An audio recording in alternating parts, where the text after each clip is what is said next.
telespettatori di TVM Palermo, di nuovo insieme anche questa settimana per parlare di calcio dilettantistico siciliano. Il giovedì viene dedicato interamente al campionato di promozione ma anche al campionato di prima categoria. Partiamo subito con il campionato di promozione, lo facciamo con il girone A.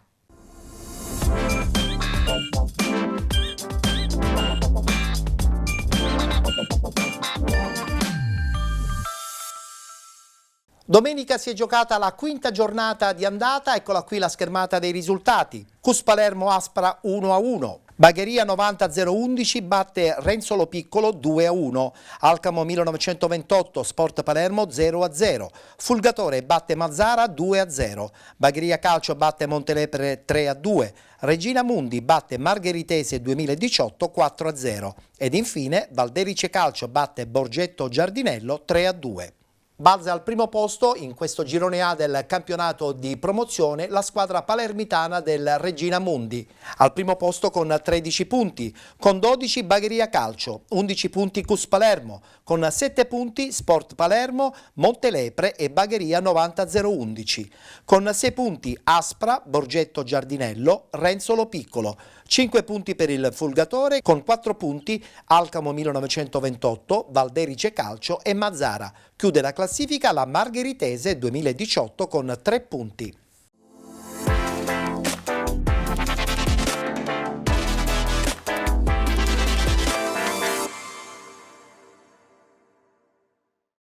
Sicuramente sì, è stata una partita difficile oggi, è normale che dopo 4 pareggi la squadra cercava la vittoria, che questi benedetti 3 punti, che meno male sono arrivate. Primo tempo fatto bene, poteva finire anche 3-4-1, però abbiamo sciupato tanto, ma tanto. Secondo tempo abbiamo messo un po' sotto, abbiamo rischiato, un po' di paura, però va bene così oggi. Pausa no, già pensiamo al derby già di domenica, già da stasera. Però è normale che questi 3 punti ci portano a una situazione di classifica migliore e a un po' di morale in più per i ragazzi stessi. Sì, onestamente siamo tutti contenti per questa vittoria, ci voleva, già dall'inizio che la cerchiamo e finalmente è arrivata. Abbiamo sofferto un po' nel secondo tempo, però l'importante sono i 3 punti.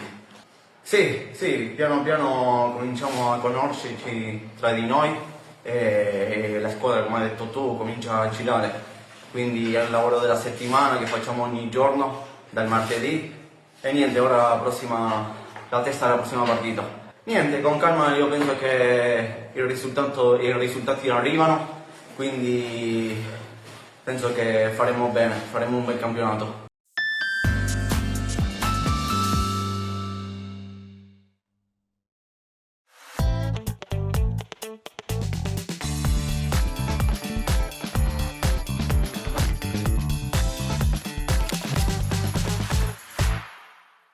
Mister Asaro, si è tornati dalla trasferta di Fulgatore con una sconfitta per 2-0, cosa non ha funzionato? Possono essere tanti fattori, prima la giornata no dei giocatori, poi la inesperienza sui calci piazzati, sulle palle inattive e terzo anche la bravura degli avversari. Ora bisogna pensare alla doppia partita che abbiamo in casa e da lì ripartire. Fa rabbia questo perché sempre gol su palle inattive non si possono continuare a prendere, però cercheremo di trovare delle soluzioni in settimana per affrontare al meglio queste 2 partite casalinghe. E deve essere assolutamente 2 vittorie, devono essere per forza. E i tifosi guardano il risultato e se ne fanno una ragione, però purtroppo purtroppo dobbiamo archiviare queste cose e ricominciare di nuovo da capo, sperando con la loro presenza in campo. No, l'umore è sempre rabbia, quando si perde c'è sempre rabbia, i ragazzi sono arrabbiatissimi, però è normale che bisogna voltare subito pagina.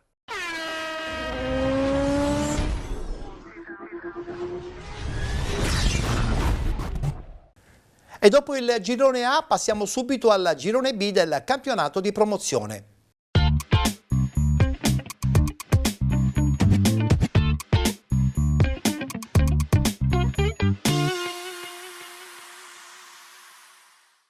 Anche qui si è giocata la quinta giornata di andata, subito la schermata dei risultati. Messana 1966 batte Aluntina 3-1, San Fratello Acquedolcese e Sant'Angiolese 1-0, Città di Villafranca batte Atletico Messina 1-0, vittoria fuori casa del Valdinisi Calcio 4-2 contro il Città di Galati, 4-2 anche per l'Orlandina Calcio nei confronti del Monforte San Giorgio. Nuova Rinascita batte Sant'Alessio 3-1, Città di Mistretta batte Promende 3-2. Continua la marcia vincente del Messana 1966, al primo posto in questo girone B del campionato di promozione. Primo posto con 16 punti, con 13 Città di Villafranca e Città di Mistretta, 12 punti San Fratello Acquedolcese, con 10 punti Orlandina Calcio, 7 punti Promende, con 6 punti la Sant'Angiolese, 4 punti per Valdinisi Calcio, Atletico Messina, Monforte San Giorgio, Aluntina e Nuova Rinascita. Infine Città di Galati con 2 punti, chiude la classifica il Sant'Alessio con 1 punto.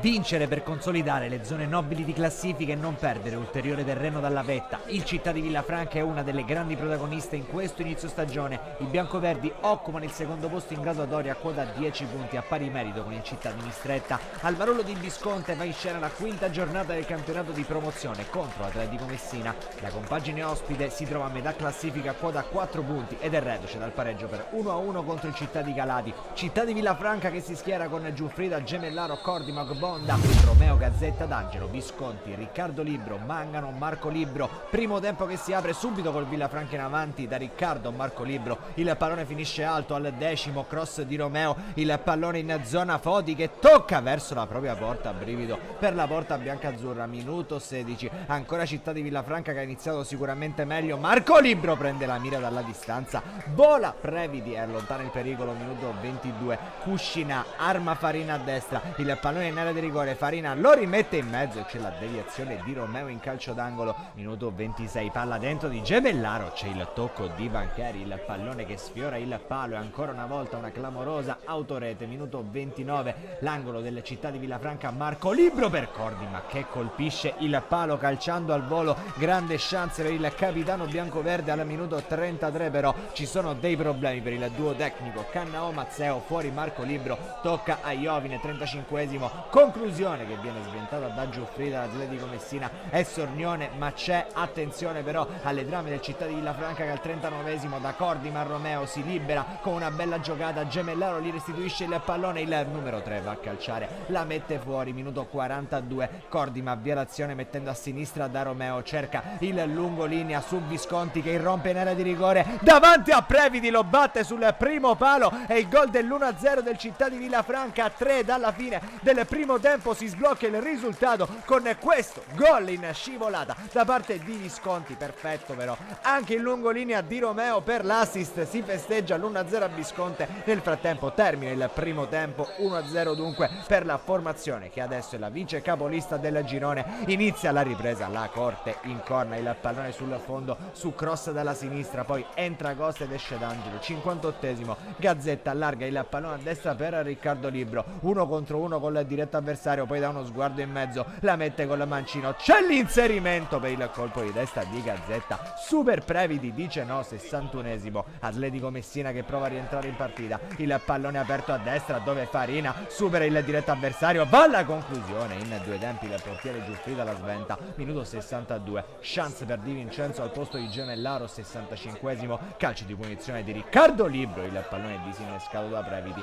Minuto 68, contropiede dell'Atletico Messina che trova scoperto il Città di Villafranca, il lancio è per la Corte con la fascia di capitano, viene fermato sul più bello. Siamo al 70esimo, entra Jacubu, fuori Santi Mangano. Minuto 75, tocca a Malan per Riccardo Libro. 84esimo, palla per il neo entrato Malan che di danco serve Gazzetta, para Previdi, ma era già tutto fermo per posizione di fuorigioco. Finisce così al Marullo di Visconti, ancora un successo per il Città di Villafranca che piega 1-0 Atletico Messina.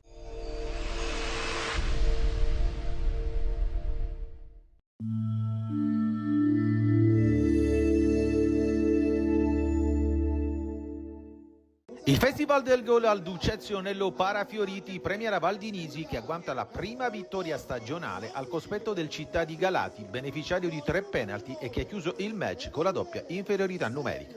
Match che si apre al 4° minuto quando una palla inattiva dalla sinistra permette in aria a Roncisvalle di sbloccare la gara per i ragazzi di Frazzica. Non ci stanno i padroni di casa e solo un superlativo Martinez nega a Vicario il pari al 7° di gioco. Superato il quarto d'ora, la Val di Nisi raddoppia grazie a Campo che sfrutta la spizzicata di Gartey e gonfia la rete galatese. Truglio e compagni provano a reagire e ancora Vicario ha la possibilità di accorciare, ma stavolta Campo riesce a concedergli solo il corner. Risponde la Val di Nisi con Raspaolo che accentrato si costringe Di Pane in corner alla mezz'ora. Minuto 36 e il fischietto Bua assegna il primo penalty ai padroni di casa. Martinez intuisce l'angolo giusto e nega l'1-2 a Sede. Gartey prova a calare il tris calciando a rete al 38°, ma l'estremo di casa respinge. Frisenda tenta la conclusione su palla inattiva. Stavolta con apprensione Martinez fa sua la sfera in 2 tempi. Proprio il 21 di casa, allo scadere della prima frazione, ha la possibilità di accorciare la gara con il secondo rigore di giornata. Stavolta l'esecuzione è perfetta e si va negli spogliatoi con risultato di 1-2. Ripresa che si apre sotto il segno degli ospiti che triplicano le segnature al 51°, quando il tiro chirurgico di Raspaolo si infila all'angolino portando il match sull'1-3. Continua a pigiare la Val di Nisi e Gartey sfiora il poker al 58°, ma il suo tiro non c'entra lo specchio. Minuto 63 e un fallo di mano in area ospite induce il direttore di gara a fischiare il terzo penalty di giornata. Ancora Frisenda dagli 11 metri e stesso esito, rete e gara che si riaccende sul punteggio di 2-3. Approfitta del momento il Città di Galati e la punizione di Frisenda al 68°, trova la testa di Benuto ma Martinez ancora una volta nega il gol del pari. Parafioriti già ammonito pesca il secondo giallo e raggiunge anzitempo gli spogliatoi. Piove sul bagnato perché Capitan Truglio chiede spiegazioni e viene allontanato pure lui, con i padroni di casa in doppia inferiorità numerica. Nonostante tutto, al 77° il Città potrebbe trovare il gol del pari. Cicero scodella in aria, Vicario da ghiotta posizione fallisce il tapin vincente. Passa 1 minuto e la Val di Nisi cala il poker con Aranda che batte Di Pane per il 2-4 definitivo. Non succede più nulla con la Val di Nisi che acciuffa la prima vittoria stagionale con tanti juniores in campo e con questa vittoria auspica la pronta risalita in classifica. Giornata da dimenticare per i ragazzi di Vicario che rimangono penultimi a soli 2 punti e dovranno ritrovarsi per incamerare punti il prima possibile in questo difficilissimo campionato di promozione.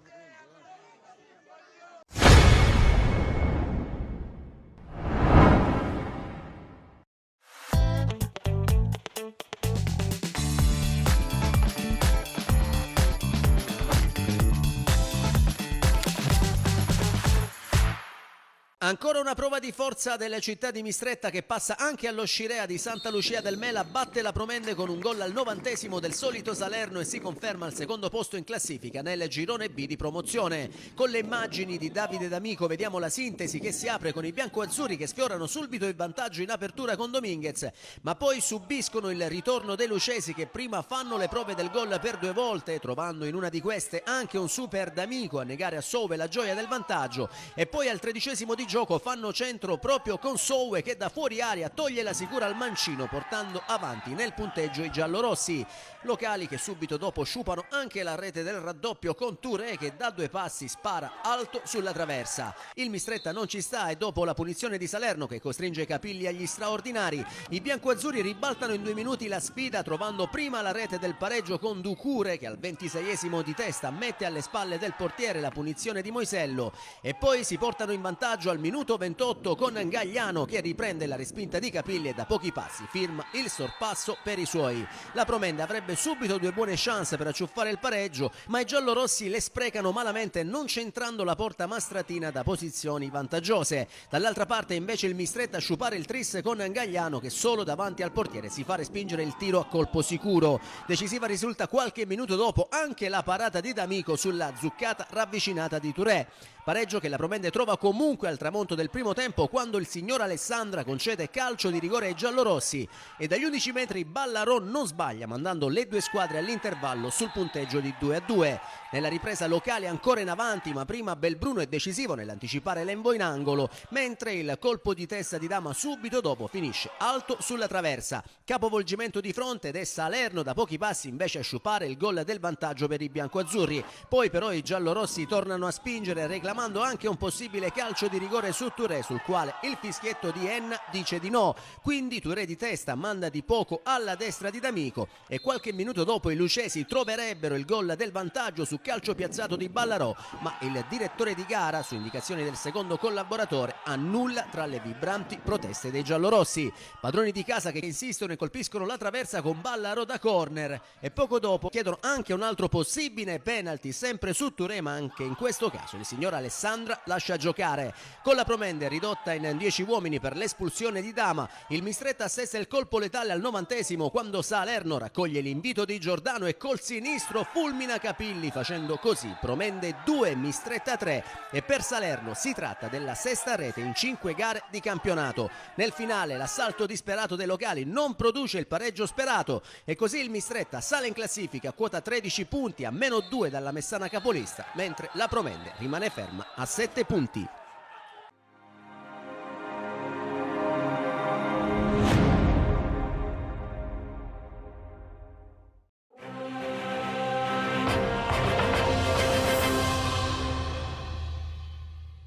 Si torna al Marullo di Visconti per la quinta giornata del campionato di promozione, protagonista la Messana che con un cammino perfetto guida la classifica a punteggio pieno. Dopo il colpo esterno contro la Valdinisi, la squadra di mister Cosimini vuole tenere alta la tensione contro la Luntina, ospiti infatti reduci dal roboante successo per 4-1 sull'Orlandina che ha segnato la prima vittoria in campionato. Passiamo allora alle formazioni: 3-5-2 per la Messana, Ferrara, Pecora, Tricamo, Fragapane, Giosuè Bonasera, Misiti, Gargiulo, Giuseppe Bonasera, Sottile, Cannavò, Ventra. 3 classe 2007 dal primo minuto per mister Cosimini. Risponde la Luntina, Andrea Bontempo, Collura, Regina Monastra, Lunghitano, Mamma, Giacomo Bontempo, Gioitta, Collura, Lima, Samudì. Fischietto palermitano per il match assegnato da Alessandro Ingrassia, coadiuvato agli assistenti Sergio Privitera di Catania e Rosario Pennisi di Acireale. Dopo 3 minuti prima conclusione alta e di Lima ci prova così la Luntina al 13°, un episodio da rivedere in area di rigore, penetrazione di Sottile dalla sinistra,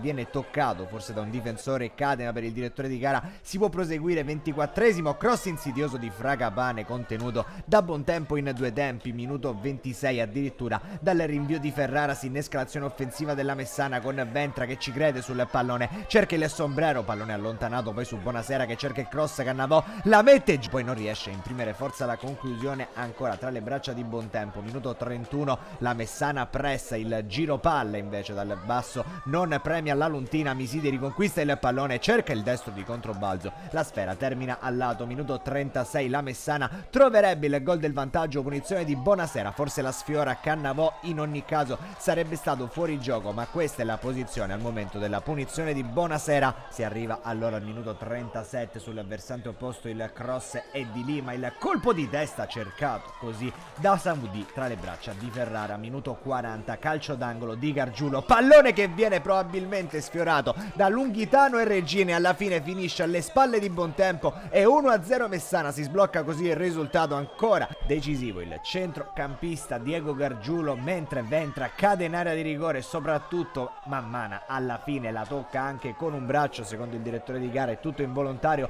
e allora si prosegue, rimane qualche dubbio, finisce così il primo tempo, la Messana sorride 1-0 grazie al calcio d'angolo di Gargiulo che propizia un autogol della Luntina che parte però alla grande. Inizio secondo tempo, rimane negli spogliatoi la formazione di mister Cosimini, il pareggio è di Samudì dopo appena 19 secondi imbucato da Lima. Minuto 48, la Messana reagisce immediatamente, da Misiti a Gargiulo che fa correre Ventre in area di rigore, pallone in mezzo per Cannavò ma c'è il tocco di un difensore in calcio d'angolo. 50°, fuori Pecora, dentro Gazzè. Minuto 52, subito in luce l'ex Milazzo, colpo di testa su cross di Fragapane, palla al lato e brivido per Bontempo. Minuto minuto 53 erano solo le prove generali. Angolo di Bonasera, svetta Gianluca Gazzè che trova così il primo gol in maglia messana, la corsa ad abbracciare mister Cosimini, il gol del 2-1, giallorossi nuovamente avanti contro la Luntina. Al 55esimo è blackout ospite, Cannavò la mette al limite dell'area per Giuseppe Bonasera, gran sinistro il suo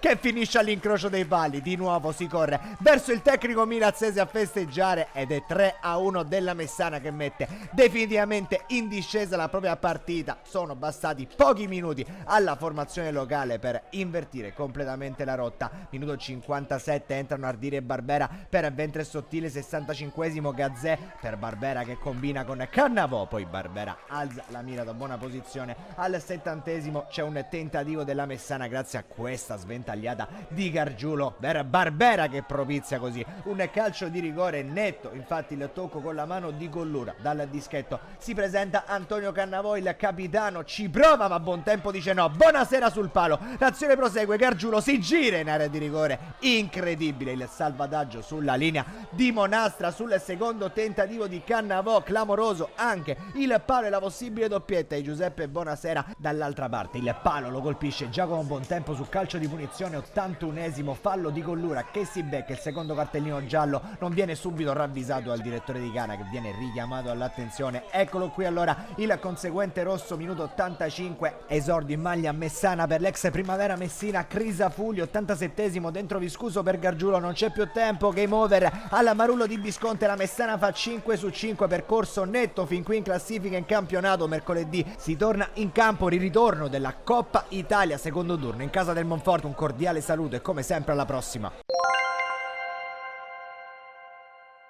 Voltiamo pagina, adesso parliamo del girone C.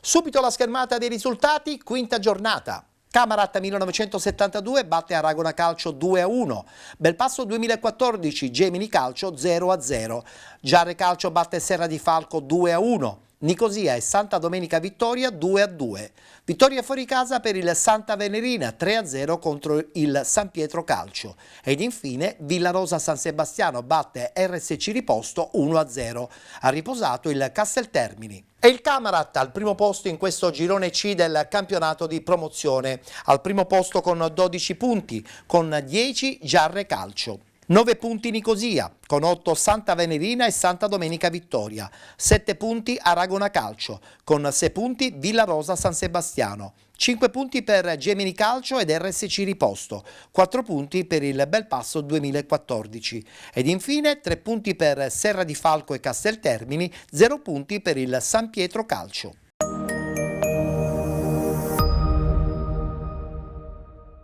L'operazione riscatto va a vuoto e il Belpasso è costretto ad accontentarsi di un pari nella sfida da parte destra della classifica col Gemini. Gara da un tempo per parte e così, nel complesso, pareggio che rispecchia fedelmente quanto visto al Nuccio Marino in questa domenica di mezzo ottobre.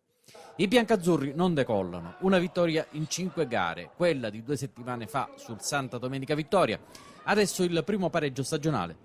Il tutto in attesa dei rientri di Rottella e degli squalificati di lungo corso Milizia e Inserra.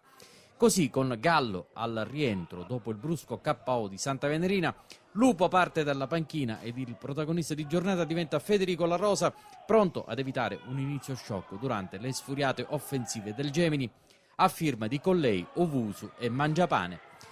3 interventi decisivi da parte del numero 1 di casa, per un Belpasso che si vede in avanti solo con Binanti, lanciato da Luca, in tutti i primi 45 di gioco. Troppo poco. Un cambio di passo nella ripresa serve e finalmente si vede un altro Belpasso.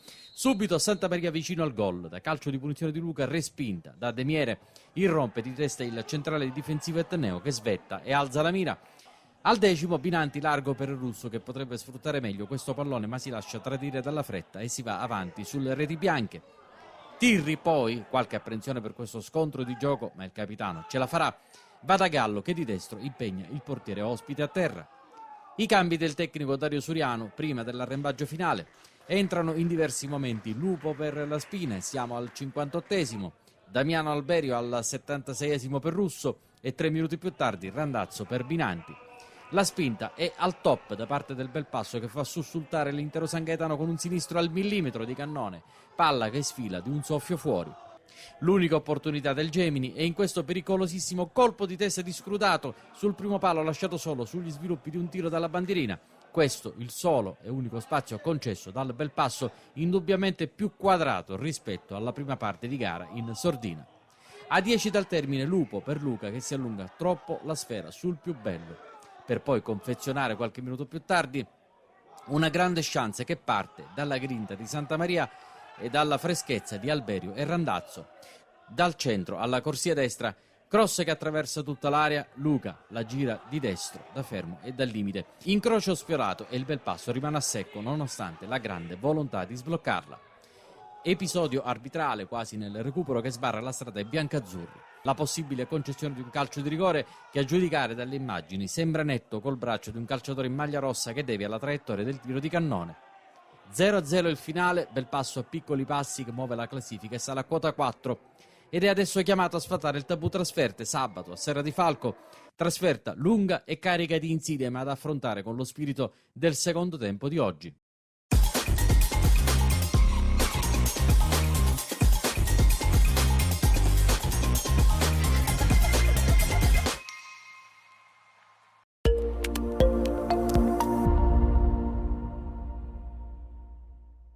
In una sfida ricca di colpi di scena, il Nicosia ha pareggiato 2-2 contro il Santa Domenica Vittoria nella quinta giornata del campionato di promozione. Il match, disputato allo stadio Raimondi di Gangi, ha visto i padroni di casa mantenere l'imbattibilità casalinga, che dura da ben 41 partite. La formazione di Mister Picone, con Failla, Palestini, Vennin, Gazzana, D'Angelo, Nunez, Gonzales, Spitaleri, Osvaldo, De Los Santos e Garriga, ha iniziato con grinta, sfiorando il vantaggio al 12° minuto con Spitaleri, che ha colpito la traversa. Tuttavia sono stati gli ospiti a passare in vantaggio allo scadere del primo tempo al 48° con Rebagliati. Nella ripresa il Nicosia ha trovato il pareggio al 56° grazie ad un destro dal limite di De Los Santos, ma il Santa Domenica Vittoria è tornato avanti al 61° approfittando di un errore difensivo con Rebagliati, che ha realizzato la sua doppietta personale. La situazione si è complicata per i padroni di casa al 41° del secondo tempo con l'espulsione di Garriga per gioco pericoloso. Nonostante l'inferiorità numerica, il Nicosia non si è arreso. In un finale al cardiopalma il capitano Gazzana ha siglato il gol del definitivo 2-2 al 98°, regalando un punto prezioso alla sua squadra. E con questo risultato il Nicosia è al terzo posto in classifica con 9 punti, confermando l'imbattibilità stagionale. La prossima sfida vedrà i biancorossi affrontare il Santa Venina, quarto in classifica con 8 punti.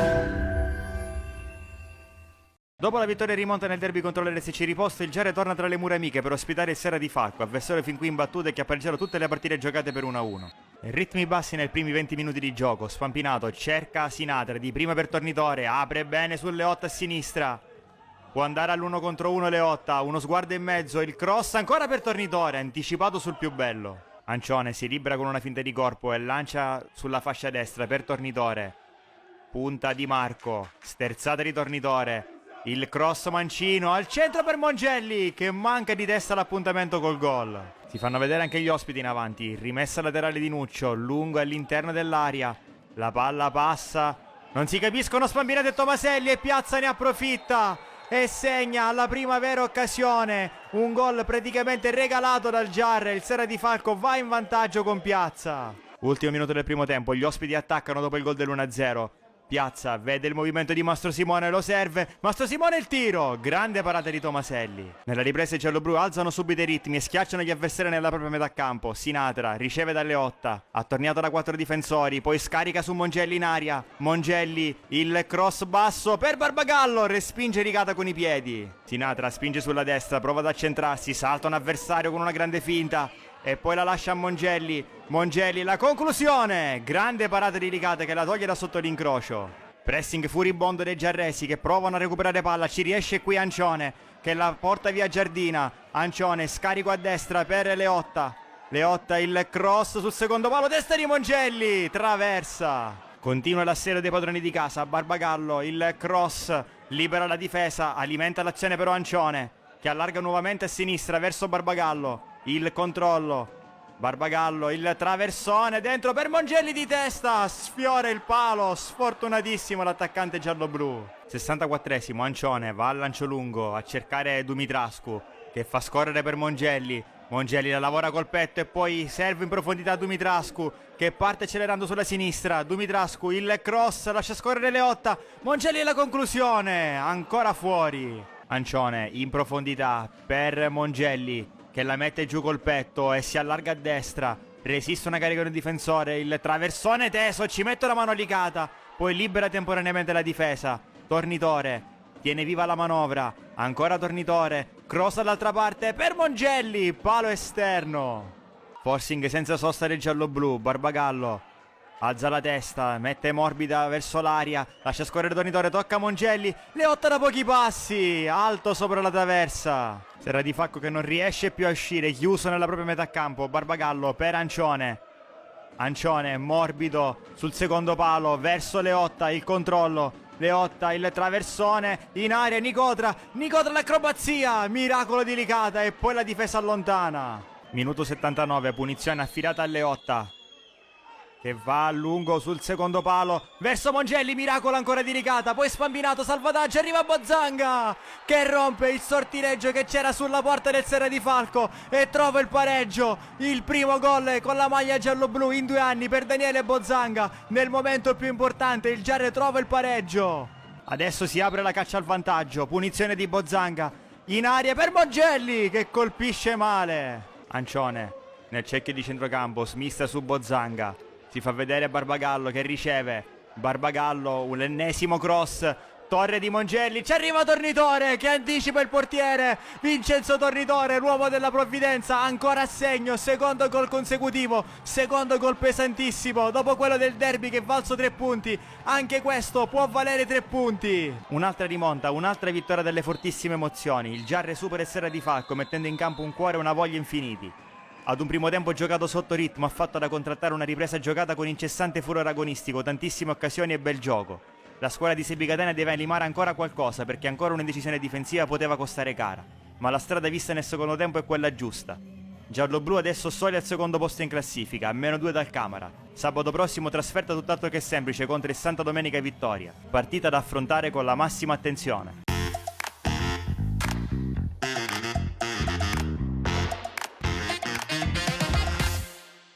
In questo momento ogni piccolo errore ci puniscono, parti con l'handicap ed è molto difficile poi recuperare. È chiaro che poi secondo me abbiamo fatto una grande partita, abbiamo creato non so quante palle gol, i ragazzi sono stati bravi, sono stati eccezionali sotto questo punto di vista, per cui andiamo avanti, continuiamo a lavorare, ma è chiaro che determinati errori noi dobbiamo lavorare per non commetterli più. C'è da dire bravi a quelli che sono subentrati per l'atteggiamento, ma c'è da dire bravi a quelli che hanno giocato all'inizio per quello che hanno dato. Poi, ti ripeto, un allenatore quando può fare delle scelte e questo tipo di scelte è più che fortunato. In questo momento stiamo partendo in salita sempre, per cui dobbiamo lavorare anche tanto. Poi è chiaro che secondo me è una bella squadra, ha fatto un ottimo inizio di campionato, ora dobbiamo andare a valutare anche i risultati di oggi. Nicosia che pareggiava, il Camara che poi ha ribaltato la partita. Il campionato è difficile, complicato. Noi stiamo dando il massimo, lo stiamo facendo pure bene. Oggi abbiamo sopperito anche a delle assenze, sono assenze importanti, per cui bravi ragazzi, bravi il pubblico che fino alla fine ci ha spinto, ed è stato merito di tutti se oggi poi il Giarre porta a casa questi 3 punti. L'abbiamo ribaltata perché è stata sicuramente una vittoria voluta, perché sì, come dici tu, il primo tempo forse un po' sottotono, però poi il secondo tempo siamo usciti alla grande, abbiamo macinato il gioco e abbiamo preso la vittoria perché era quello che volevamo. Ovviamente questo gol lo dedico a tutta la mia famiglia, alla mia fidanzata e anche a tutti i miei compagni di squadra, società e mister, perché la nostra forza è il gruppo, siamo molto uniti e queste vittorie non vengono a caso.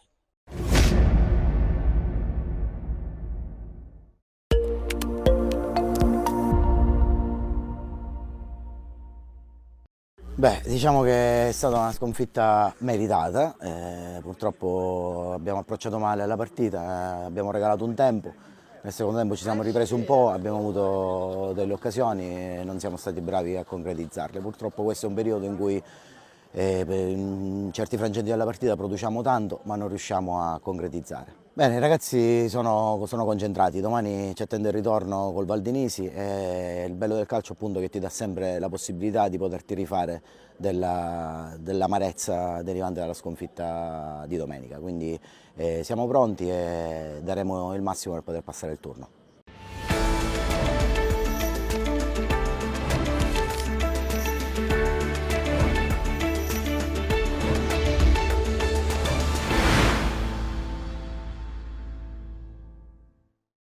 Chiudiamo il tabellino del campionato di promozione presentando il girone D.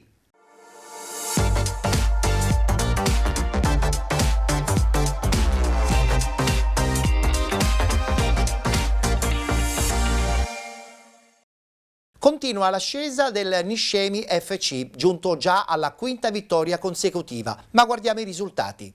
Acicatena Calcio 1973 batte Aci Galatea 2-0, Atletico Megara 1908 Priolo Gargallo 0-0, Niscemi FC batte Città di Canicattini 4-1, Pro Ragusa batte Frigentini 3-0, Bigorgela batte Aci Bonaccorsi Calcio 2-1, Notocalcio batte Gimini Cascordia 4-0 ed infine Santa Croce batte Scicli 1-0. E come abbiamo detto poc'anzi, il Niscemi solitario in vetta in questo girone D del campionato di promozione. Al primo posto con 15 punti, con 13 Pro Ragusa, 10 punti Priolo Gargallo, Santa Croce ed Atletico Megara 1908, 9 punti per il Gela, con 8 il Noto, 5 punti Aci Bonaccorsi Calcio, 4 punti per Aci Catena 1973, Gimini Cascordia e Città di Canicattini, 3 punti per lo Scicli, 2 punti per il Frigentini ed infine Aci e Galatea ultimo in classifica con 1 punto.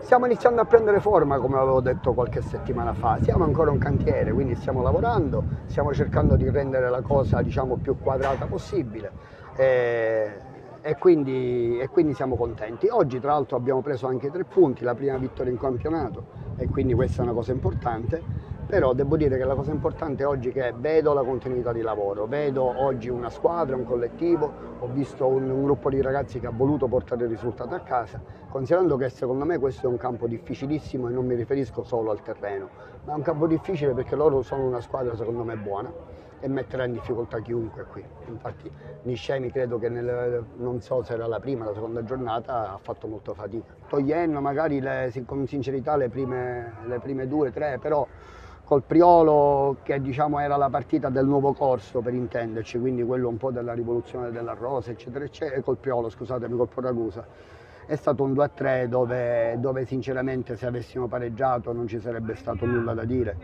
e sull'1-1 devo dire che poi eravamo quasi noi più quelli vicini alla vittoria, però va bene, quello è passato, la cosa importante è che oggi stiamo parlando di 3 punti.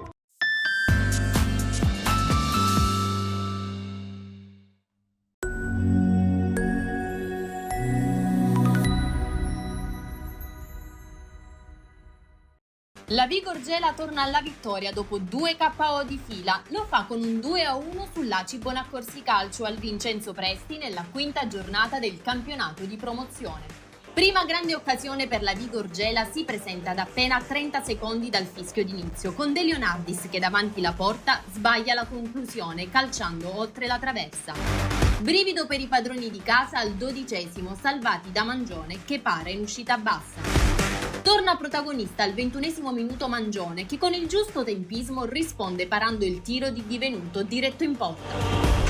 Giunge il 28° minuto che apre la storia della quinta giornata del campionato con Tinirello che regala alla squadra un netto calcio di rigore. Ed è il capitano Fabio Campanaro che mette a segno con il suo tocco da maestro. Con la rincorsa, spiazzato Viola, l'ha sbloccata la Bigorgela, ha segnato Campanaro, 1-0.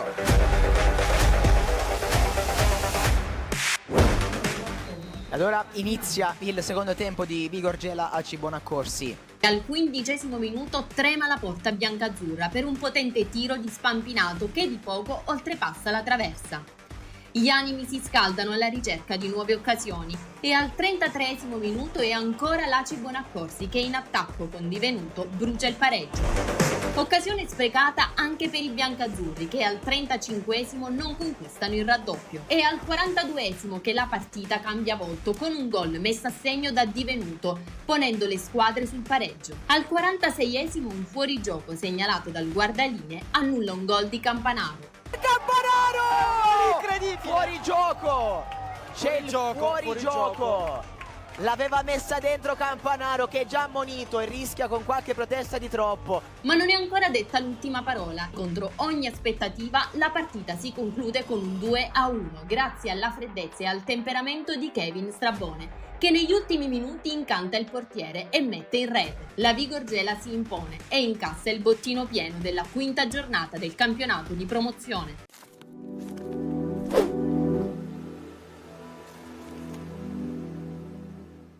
Merito ai ragazzi, si sono allenati benissimo, ma soprattutto merito ai giovani, perché sono un vero motore e la società ci punta tanto, tant'è vero che ne abbiamo tantissimi, oggi hanno giocato addirittura in 7. La scelta di Cosentino è perché abbiamo diverse emergenze da affrontare, i ragazzi si sono veramente sacrificati anche in ruoli non propri, vedi Golisano, vedi Scicolone, vedi Cosentino, sono tutti ragazzi che comunque alla fine hanno dato la loro disponibilità e devo fare un applauso meritevole a tutti perché si sono messi a disposizione in qualsiasi ruolo. Io sono contento della prestazione dei ragazzi. Abbiamo solo la pecca di aver buttato al vento 4-5 palle gol nitide. Potevamo già chiudere la partita nel primo tempo, invece è stato concesso un rigore al Gela, così, e sono andati in vantaggio. Poi dall'altra parte ce n'è stato uno per noi, però noi non ho fatto tutto quello che avevo chiesto. Abbiamo lavorato in settimana, abbiamo sperimentato un modulo che è difficile da interpretare, l'hanno fatto bene, sono arrivati davanti alla porta almeno 2 o 3 volte con Divenuto, sono stracontento della prestazione. In che cosa si deve migliorare allora? Si deve migliorare nella finalizzazione, sicuramente dobbiamo essere più cinici sotto porta e qualche disattenzione indietro, diciamo, dobbiamo migliorarla perché perdere un punto al 96esimo brucia, però voglio dire alla fine, ripeto, sono contento della prestazione dei ragazzi e per come si sono impegnati, mi hanno ascoltato in tutto e purtroppo io sono stato espulso, ma era logico. Troppa tensione? No, ma non ho la tensione, guarda, io sono uno sportivo, so vincere, so perdere, capisco che per quello che si dice in giro ci sono pochi arbitri, però mandare delle persone che col calcio non c'entrano niente allo sbaraglio non è corretto per i sacrifici che fanno in settimana le squadre, le società e quant'altro. Mister, si riparte comunque da Gela perché guai fermarsi, no? Sì, ho fatto i complimenti ai ragazzi, anche alla fine del primo tempo eravamo sotto 1-0 con un unico tiro su rigore generoso, secondo me concesso, alla prima occasione proprio senza esitazione, senza l'arbitro rigore. Con noi ce ne sono stati uno nel primo tempo e un altro che ha preso col braccio come domenica scorsa col Frigentini, proprio lampante, ma le nostre non le vedono quelle degli altri. Perciò ho fatto i complimenti ai ragazzi alla fine del primo tempo per la grande prestazione che stavano facendo e anche a fine gara io ho detto di alzare la testa perché abbiamo perso il 97esimo, però anche c'è questa da dire perché l'arbitro ha allungato 1 minuto sul recupero, perciò dovevano segnare, perciò è giusto così, sono contento della prestazione, rimane la brutta figura che fa l'arbitro e i suoi assistenti perché io mi auguro che c'è un osservatore in tribuna, ma se non c'è l'osservatore io lo mando io filmato perché onestamente non si può andare avanti così.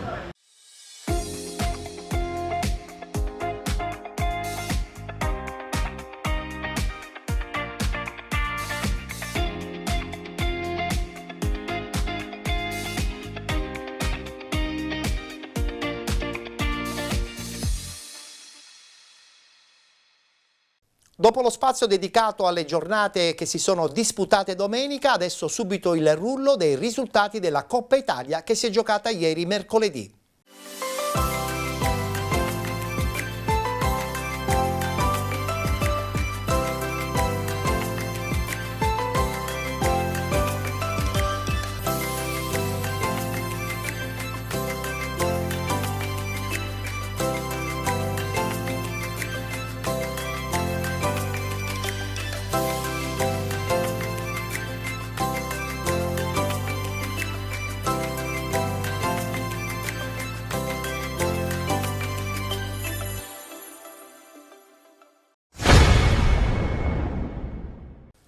eccoci rientrati per la parte conclusiva della nostra trasmissione dedicata al calcio dilettantistico siciliano, parte conclusiva dedicata al campionato di prima categoria.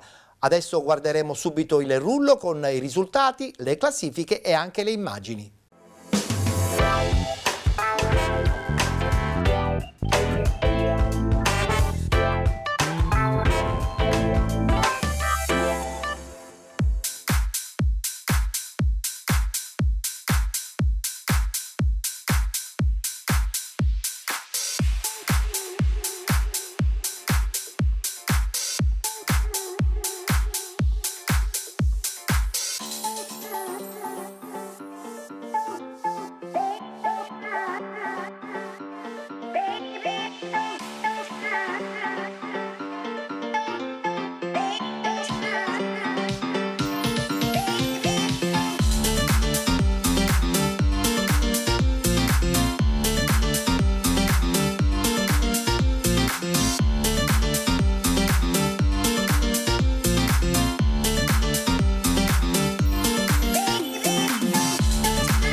Terza giornata nel girone D di prima categoria all'Ambiente Stadium. La Nuova Peloro ospita il Torregrotta, fin qui capolista con 2 vittorie nelle 2 precedenti gare giocate. Nuova Peloro invece che ha raccolto un pareggio fin qui. Gialloneri di Mister Chillane in campo con Forestieri, Papale, Peditto, Mattia Manciagli, Sposito, Caristi, Tati, Raffaele Manciagli, Andrea Arena, Abate e Micari. In panchina ci sono Arrigo, Manzella, Parisi, Augliera, Mamone, Sciliberto, Russo, Passeri e Velardi. Il Torregrotta di Mister Giunta scende in campo con la rosa Rizzi, Siracusa, Giordano, Matai, Ferlazzo, Torre, Trimboli, Rotella, Isgro e La Spada. In panchina c'è Giovanni Arena, Consolo, Durante, Abate, Caselli, Pergolizzi, Effa e Cangemi. Arbitra l'incontro il signor Ettore Occhipinti della sezione di Enna.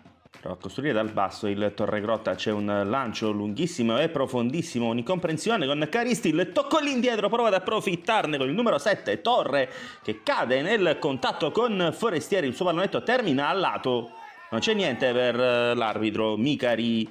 La sovrapposizione di Papale, prova il traversone al centro, Tati è anticipato, la palla sul secondo palo schizza dalle parti di Mattia Manciagli, controllo e destro impreciso.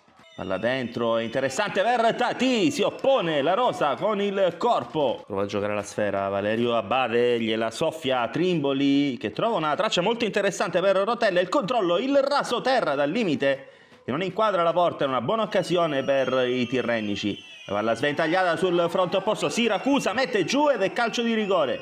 Va dal dischetto Raffaele Manciagli, conclusione centrale ed è 1-0 per la Nuova Peloro. Serie di contrasti in mezzo al campo, Valeria Abate, un retropassaggio un po' rischioso per Forestieri, non è facile il rinvio per il portiere, ne approfitta Trimboli, il tocco dentro, Rotella fa 1-1, il pareggio immediato del Torregrotta. Calcio d'angolo profondo, stacca Caristi al centro dell'area ed è il nuovo vantaggio della Nuova Peloro. Il numero 6 di casa trafigge la rosa, uno splendido stacco di testa per lui. Caristi prova ancora ad impostare dal basso la Nuova Peloro, recupera la spada, la palla immediata verso Torre, il pallonetto che si perde alto sull'uscita di Forestieri. Calcio di punizione, tagliato dentro, la palla batte in aria sul secondo palo, sono in tantissimi quelli del Torregrotta e Arizzi la devia alle spalle di Forestieri, il pareggio del Torregrotta, la punizione insidiosa di Giordano. Raffaele Manciani, il controllo, uno sguardo alla porta, destro, fuori di un soffio, grande opportunità per la Nuova Peloro. La punizione di Micari respinta dalla barriera, c'è Manzella che la rimette subito dentro, ancora la Rosa a fermare tutto ma era fuori gioco. La palla lunga verso Effa, sembra in vantaggio, Sposito non ha un buon rinvio, Effa prova ad approfittarne sul pressing di Papale, ancora Effa la mette dentro, prova la spettacolare sforbiciata, la palla schizza dalle parti di Siracusa, tiro cross che non trova la deviazione, la palla che attraversa tutta l'area di rigore. Sventagliata a sinistra, si inserisce ancora Siracusa, il tiro! Forestieri, una gran parata da 2 passi, ha avuto la grande chance il terzino sinistro del Torregrotta. Rotella prova a far tutto da solo, lo scontro durissimo con Caristi. Arriva Occhi Pinti, è il secondo giallo per il difensore di casa. Nuova Peloro in 10 per questo finale di gara. Calcio di punizione di Arena, vola Forestieri, è una super parata del portiere di casa con la manona aperta a togliere la sfera da sotto la traversa. E non c'è più tempo, dice il signor Ettore Occhi Pinti. 2-2, molto spettacolare tra Nuova Peloro e Torregrotta, il secondo pari in campionato per i gialloneri. Primo stop dopo 2 vittorie consecutive invece per la formazione tirrenica.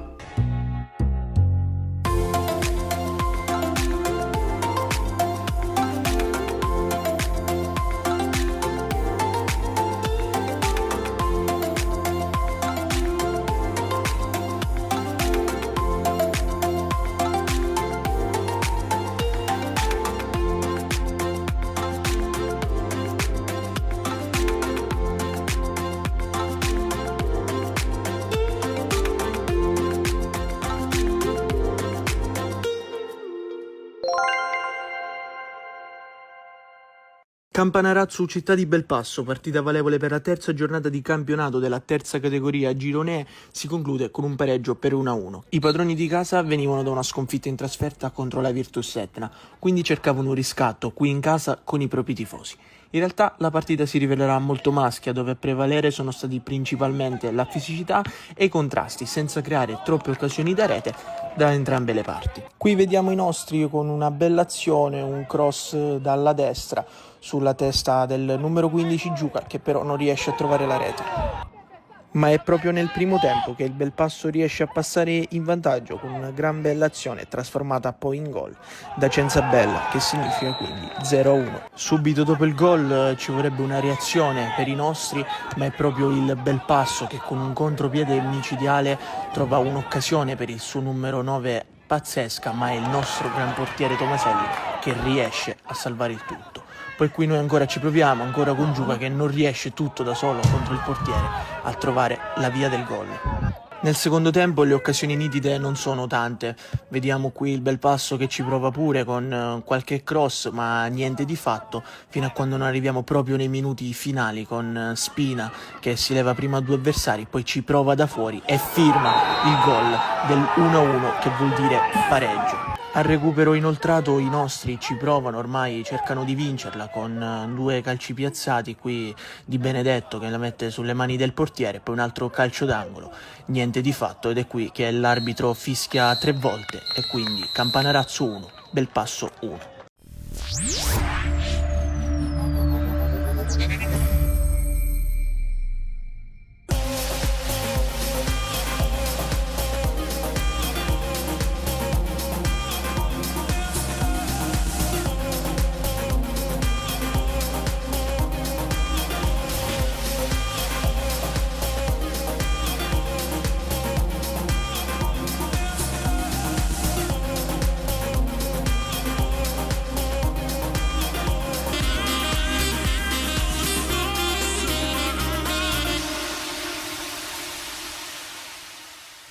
Il rullo conclusivo dedicato al campionato di prima categoria chiude la puntata odierna di Penalty. Come al solito grazie per averci scelto, noi ci vediamo la prossima settimana.